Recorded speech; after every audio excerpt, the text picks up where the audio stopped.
Good morning, Highlanders. Today I'm reporting live from the UCR Study Abroad office. Come with me as we discover what studying abroad at UCR is really about. My name is Sharon Perez. I'm the Assistant Director for Education Abroad. I am a UCR alum, so I studied abroad in Italy, so I've been around here for quite a long time, almost 11 years telling students to get out there and have an international experience. So I usually tell students you cannot afford not to go abroad. You can use financial aid toward the programs. There are scholarships that you can. We have some programs where it's either low cost or no cost tuition options.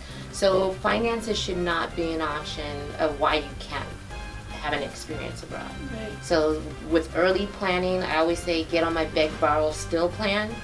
So begging meaning ask mom, dad, community. I have had students who've done lots of fundraisers trying to raise funds to go abroad.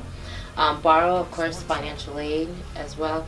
And stealing only if you have a Prius. And if you steal, I didn't tell you to do it.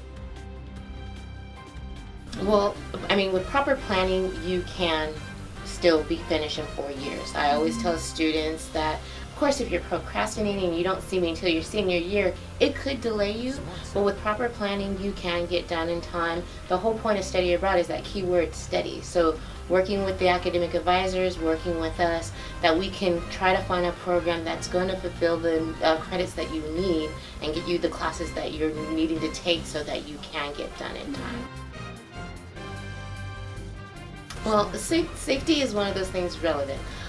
I heard someone once say that there is no guaranteed safety. But what we do is we do best prepare you. So with pre-departure orientation, students do orientation on site. We try to give you enough skills to kind of make sure you are safe while you're abroad. We have insurance for our programs. So trying to give you the best skills. We can't guarantee everything because there are things that are out of our hands, but we will try to make sure that you appropriately have the skills that you need. We're always there 24/7 pretty much to make sure that if there is a dire need and we need to get you home, we will get you home. Well, we have programs where not all of our programs require that you know a foreign language. We have 4 different types of programs. So our immersion programs is where you're taking classes with the host institution students. So that may require that you need to know 2 years worth of French. But our non-immersion programs, that allows for a student who doesn't have any French background to be able to go and take coursework in English. They may have one language class that they're taking there to kind of give them a foundation for learning. But that still gives them an opportunity to be in France. We have language and culture programs that you can go and learn a language. So say, okay, I don't want to take any other type of coursework, but I really want to learn French. I could do that. And then our special focus programs where it focuses on an academic major. So if you were looking at political science, you could take a political science special focus program within France. So you don't really need to know a language to actually go abroad. Hi everybody, my name is Tinajero.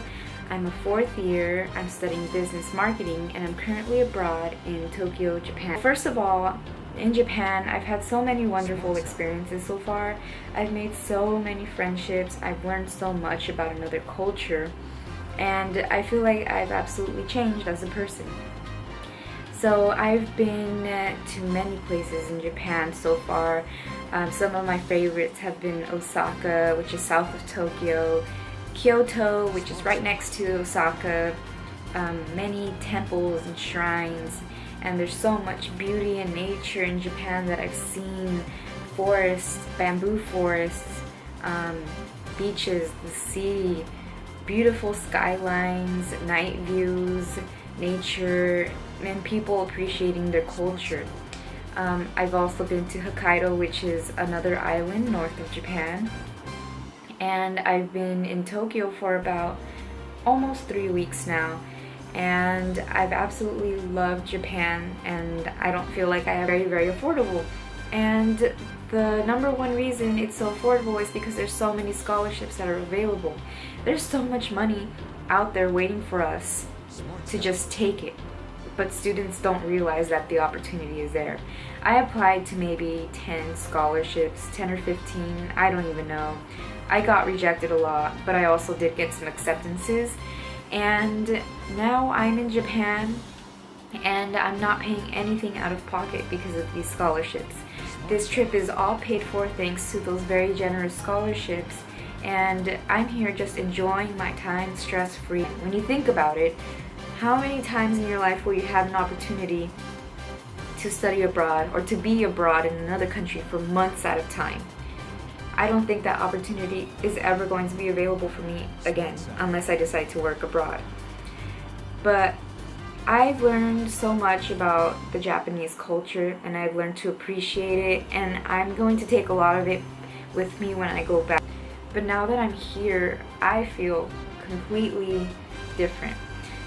Like my eyes have just been completely opened and to this other side of the world, literally, and I'm a lot more open-minded. I'm challenged myself in so many ways that I've never challenged myself. There's just no words I can say to truly explain how studying abroad changes you and how worth it is. But if you're thinking about it even in the slightest, I would say just do it. It's absolutely worth it. Even if you have to take another summer of school, even if you have to take out another small loan, just absolutely do it. It's worth it and you won't regret it, I promise you. Thank you so much for listening and watching. I hope you enjoyed this or it was helpful. Students need to know that this is a lifetime opportunity. It's a high impact practice that's going to help them later on in life. You may be saying that, oh, this is not for my career, and I will say this is for your career. This is going to set you apart. Look at it in the same way that when you're going in for a job interview, that person next to you may have the same degree, but you've studied abroad. So especially as today's economy is rapidly changing, jobs are changing, these people who are going to have the skills to really be successful are the ones who have taken that experience to go from the familiar to the unfamiliar.